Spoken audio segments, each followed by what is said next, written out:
and welcome to Chasing Creativity. This is Kiran Manral, and today I have a very special guest with me, Kulpreet Yadav, who's a dear friend who has been an ex-commandant. Am I saying that right? Commandant? Commandant is absolutely Right? He's been an ex-commandant of the Indian Coast Guard, and he's commanded 3 ships. Then he took retirement and he decided to get into the creative field, which is a very unusual choice. And I've known him since then, since the time he got his first book out. I think that was over 10 years ago, 12 years ago. No, the first book came out, in fact, 18 years ago. 18 years ago. There was a gap in between. Okay, so a little after that. And it's fascinated me, Kulpreet, how the courage that it must have taken to, jump ship, so to speak, and to get into the creative space where there's absolutely no certainty of income or certainty of anything. Yeah. So what made you decide, all of a sudden that, okay, I'm done with this part of my life and I want to go and write books and be a creative person and be now an actor and an entrepreneur and a director and all sorts of various things that you are now. Yeah. No, thank you very much, Kiran. First of all, pleasure to be here. It's really so amazing to be meeting and speaking to you in Mumbai. So I've actually taken a natural course, because when I joined the Defence Services because my father was in the Defence Services, he was in the Air Force. My grandfather was in the Royal Indian Army. Okay. And for me to join Defence Services was a natural choice because I was motivated by seeing all these people around me. And also the fact that I hail from Haryana and, Haryana, Punjab, most of the people end up joining the forces. Yeah, that's right. And thereafter, when I quit my service after about working for 23 years, by the time I'd written 2 books. Mm-hmm. And these books had not done that well, but somehow I was, I got attracted towards storytelling. So you were a reader, I'm supposing, a very voracious reader. I was, yes. And you still are, of course. But while you were in the services, you were writing these books parallelly, like something on the side. Was that what was happening and you taking time out to write these books? No, so when I started my journey as an officer, at that time I was not writing, I was just a reader. Okay. But after completing, my book came out when? It came out in 2006. That was my first book. So by that time I had done about 15 years of service because I joined in 1991. So I was till that time a reader. I was also a very junior officer. Initially you go into training and you do junior appointments and you are under pressure to perform and there are professional subjects that you need to learn. So the time also was very less for me to read or do anything else. It is only when I became senior after about 15 years of service and I had leisure of more time and more reading. And then this thought came to me and a story occurred to me one day and I thought I must write that story down. And until that point, I was not aware that I'm ever going to be a writer. Okay. So this is, I don't even know how to describe it, but this is some upar wale se kuch aaya something, and it just happened. The best way. So I wrote 10,000 words for my first book, which I was very excited about and I thought it was great. And the first reader, of course, became my wife because, that's what wives do. And that's not this wife. So she was, I'm very fortunate to have a wife who read my book, finished 10,000 words. And she said, it's good. And that kind of gave me an encouragement to finish the book. And then few people read the book, relatives, friends, officers, and they also encouraged and they said it was good. And actually, I think when I look back now, I think all of them were lying. Because when I look at that book right now, it is very ordinary. I mean, lying is probably a wrong word. But when people love you too much, then they're not able to see fault in what you do. So it was their love which was kind of making them see more than the talent that I had. But had that not happened, I probably would not have gone in this journey and written so many books. So for that, I'm grateful. So that was the right encouragement at the right time. It was right, yeah. You nailed it better, yeah. So you wrote your first 2 books, and what were the first 2 books about? First 2 books, I don't really want to talk about them because they were very ordinary books. When I look back now, at that time I was of course very excited. It's okay. All our first books are terrible. We look at them and cringe and we think that how did this ever get published? Yeah, thankfully they're out of print and people can probably blackmail us now by threatening to release them again. Yeah. But tell us a bit about what the themes were, what it was about, and how you researched those initial books, because you have no background in creative writing. That's right. I'm very curious about how was it instinctive? Did you learn? Did you train yourself? How did you go about writing these I think books? It was completely instinctive. I had spent a lot of time reading thrillers, crime thrillers, military thrillers, espionage thrillers, romantic thrillers. Okay. When I was younger, I started this when I was in school. And also I continued that in my college and my, officer days. And I already had some kind of instinctive sense of storytelling, which I did not know. Maybe subconsciously, I was absorbing all this. And when the time came, I wanted to write, the story that came to me was a thriller. So it was pretty much similar to the genres that I was very comfortable with. You were reading, yes. And I wrote that book. The first one was a thriller. It was an espionage thriller. And the second one was action adventure with a little bit of romance weaved in. So that's how these two books were. They did very mediocre business. They were from small presses. And I wrote another book which was not accepted. Then I wrote one more book. Then I got into a stage where I thought probably, I'm just trying to think I can be a writer, but actually I really do not have the talent. So for 4-5 years, I did not write. I was reading short stories. I started a magazine. I wrote more short stories, quite a few of them. They were all rejected by everybody that I sent to for 3-4 years. And I was more focused on international magazines. Then I started my own magazine, which Yes, I ran that with a lot of passion for 5 years. We had an international team of people working with us, and I spent a lot of money also. And by doing that, I think it gave me a little more understanding, allowed me a little more understanding in storytelling. And then I started writing, I think, a little better books. And then, obviously, I started finding better agents and better publishers and now more readers. So it's been a journey which is now, I think, in the 19th year. 19th year, and how many books down? 15. 15 books. 15 books, yeah. That's a wonderful journey. 15 books in 19 years is very commendable, Kulpreet. Yeah, thank you very much. But I think 3 of them are actually self-published ebooks. One is a collection of short story, which is not done well at all. None of these other books have done well. And I also have a motivational book, which is probably is an astronomical failure. I'm not able to easily find that book on internet myself. What about other people? That's very motivating. Yeah, that's motivating. Yeah. But you had great successes also.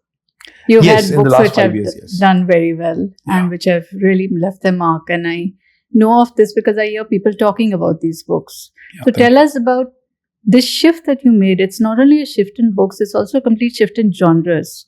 You went into a completely different space with these books. So what prompted you? You've done espionage, you've done spy thriller. And now this is a new world completely. New world in the sense you have been in the forces and you know about all that. I mean, you're familiar with that territory, so to speak. Yeah. But this is real stories, real life, real incidents. So what made you go into that?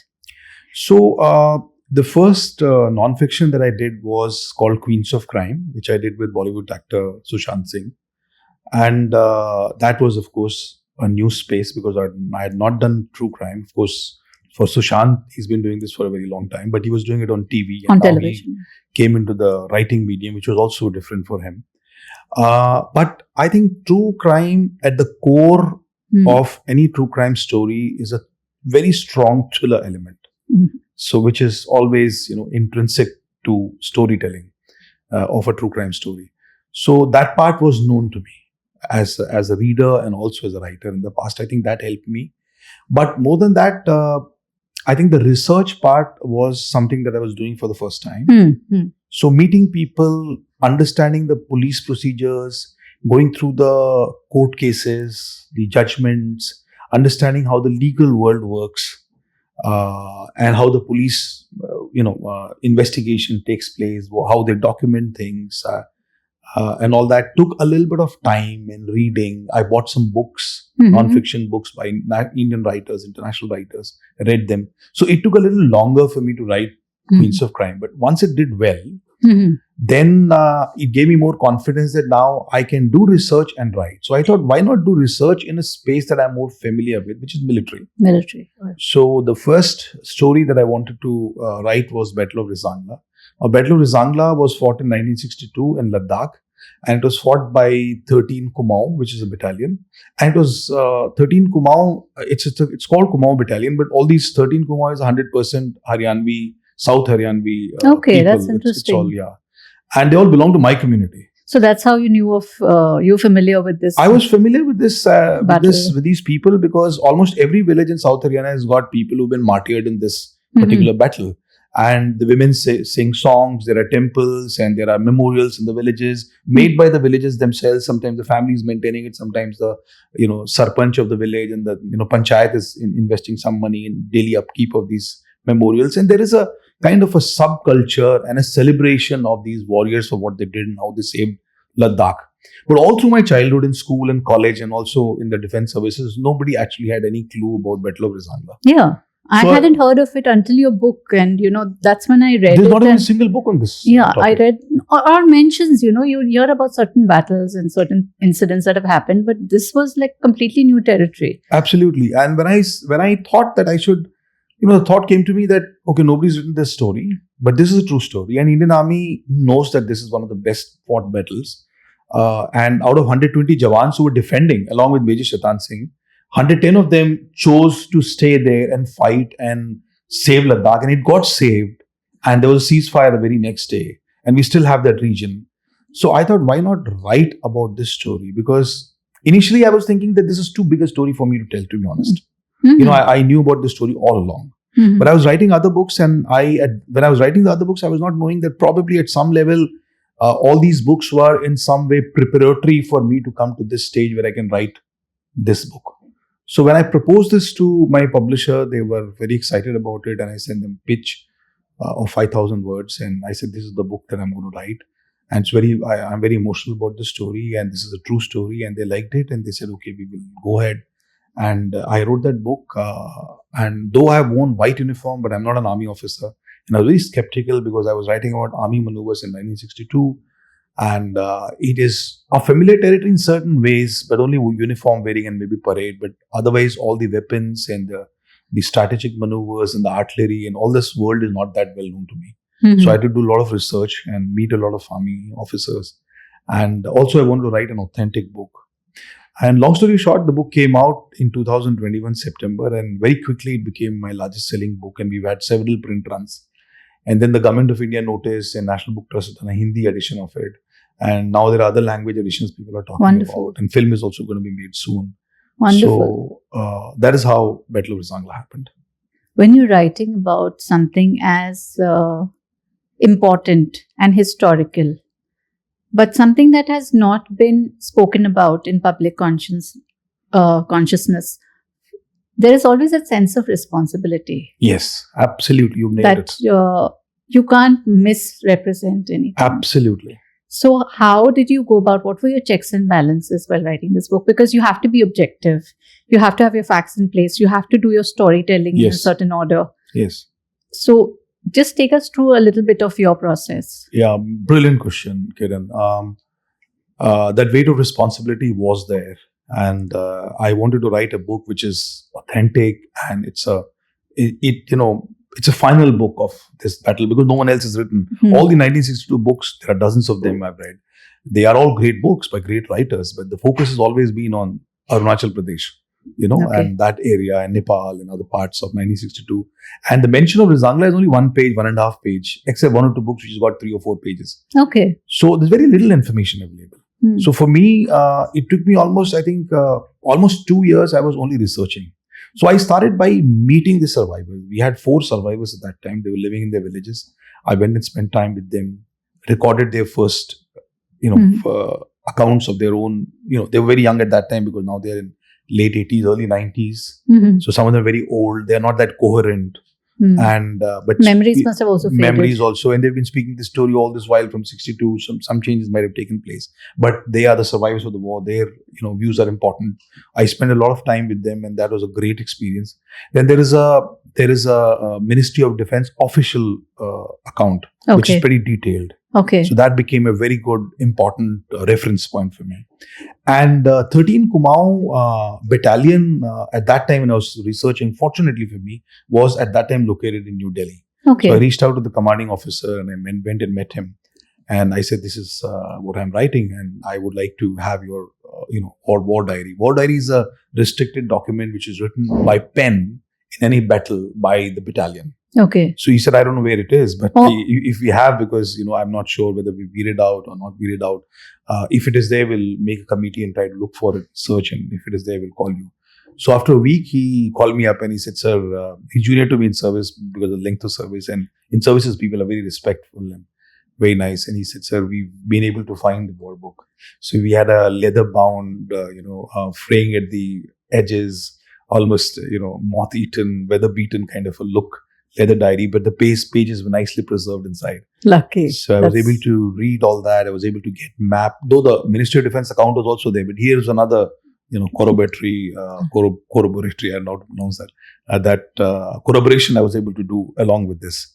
Then there were, of course, a lot of books in which, as I said, 1 page, 2 page.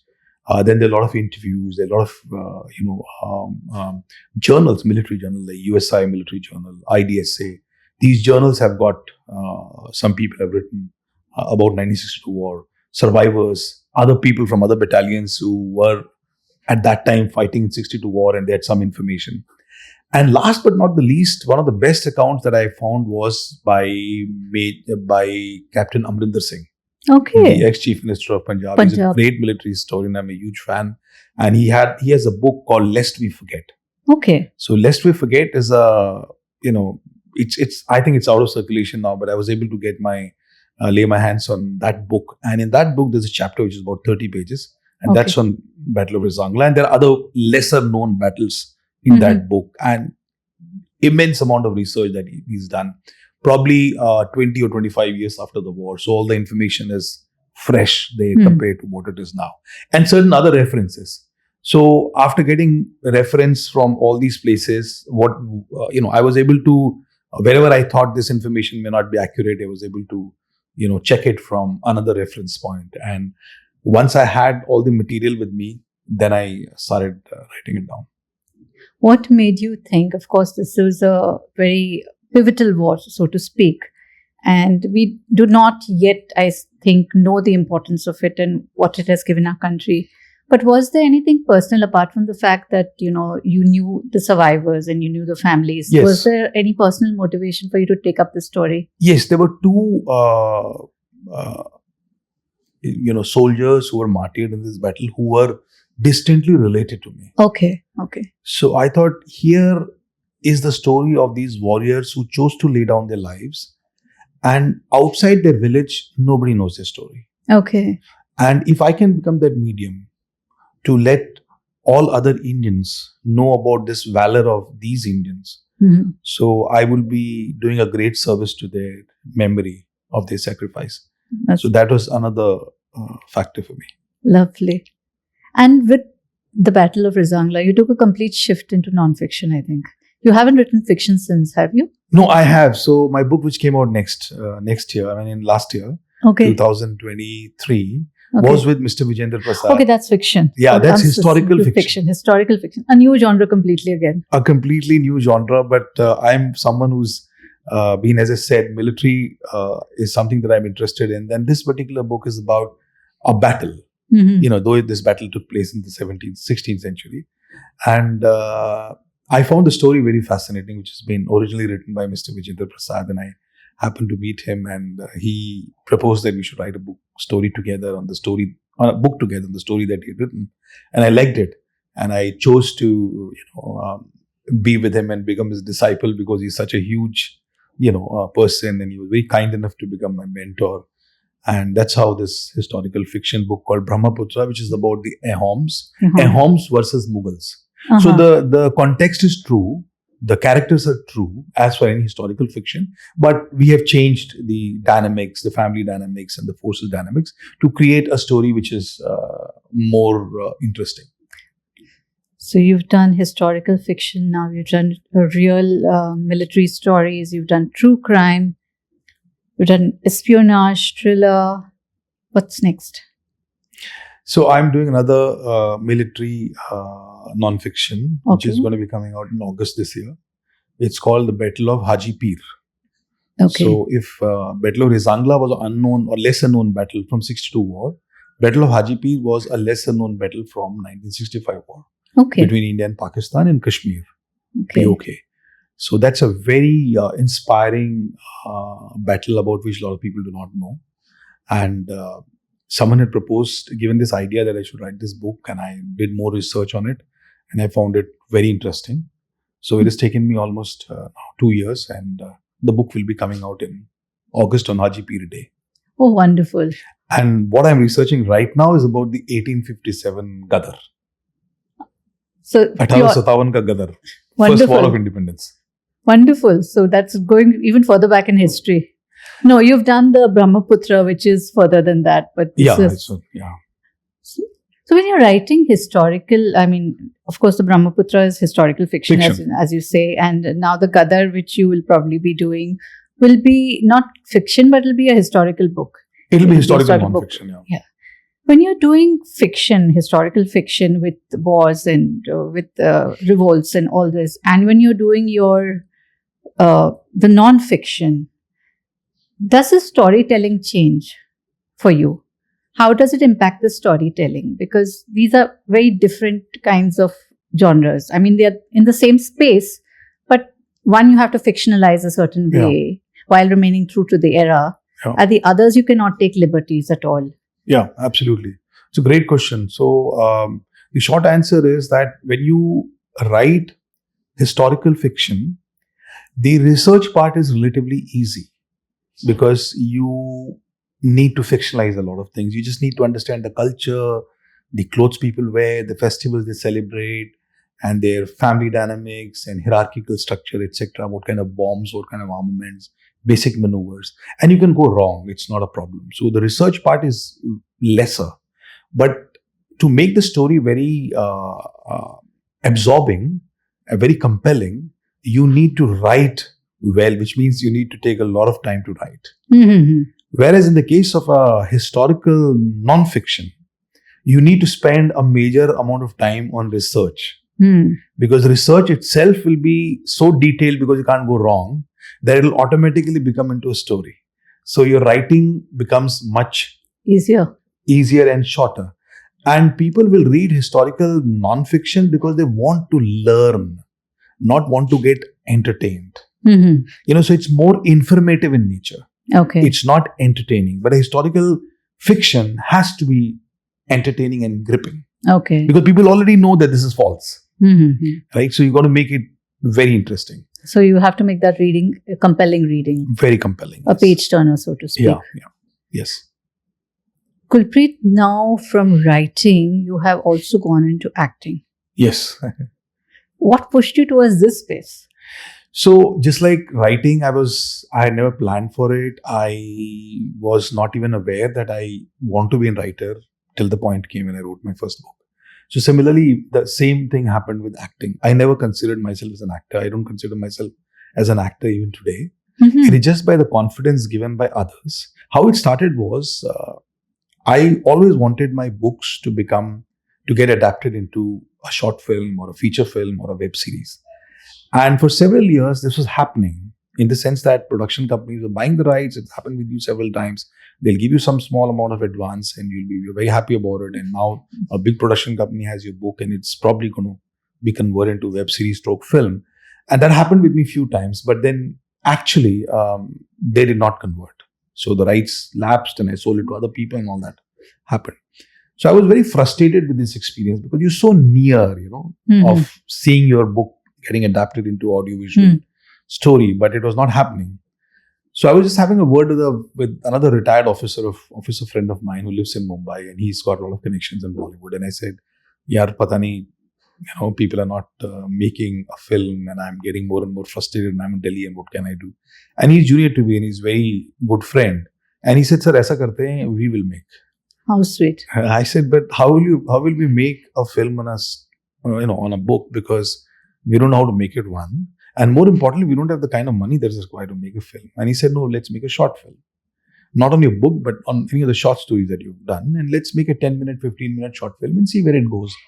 And we chose to go on that path, and we invested our own money and we went to Lonavala and we started shooting.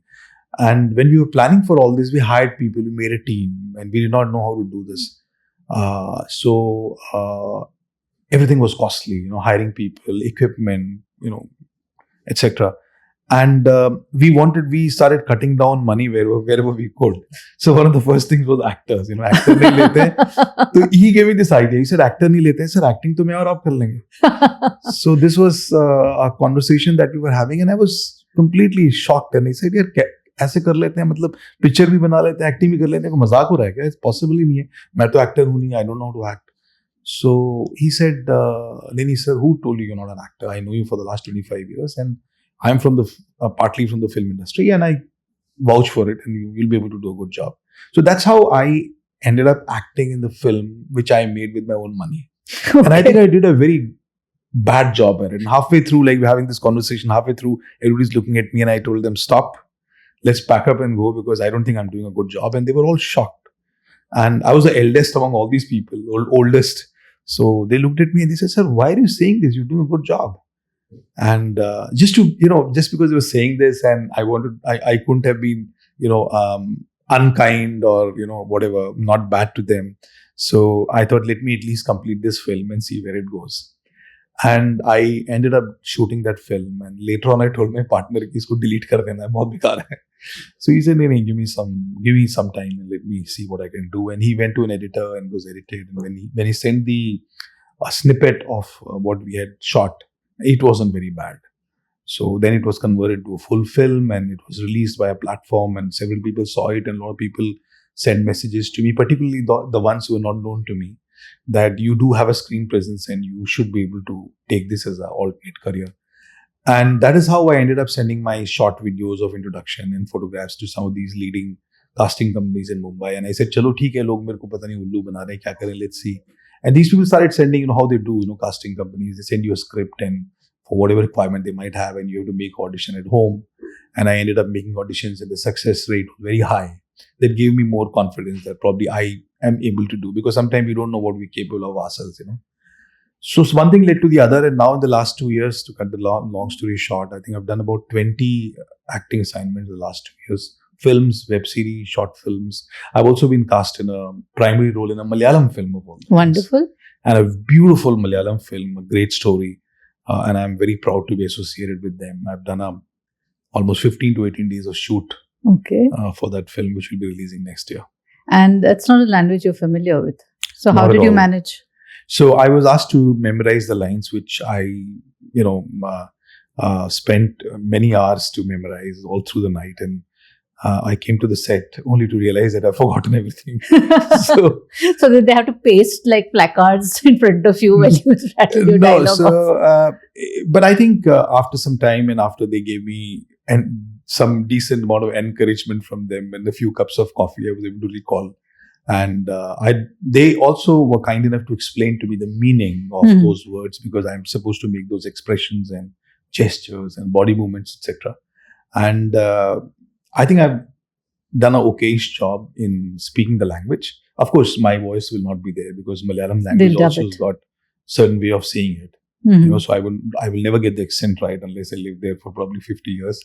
So someone else will be doing the dubbing, but I think my lip movement should be synchronized. I work very hard for it, yes. Wonderful. And when does this release? This will be releasing in next year, mid of next year. This is called Kathanar. Kathanar.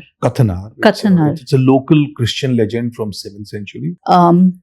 You've done acting now. You've written your books. You've shifted course completely. Is there something else that you want to try that you haven't tried yet?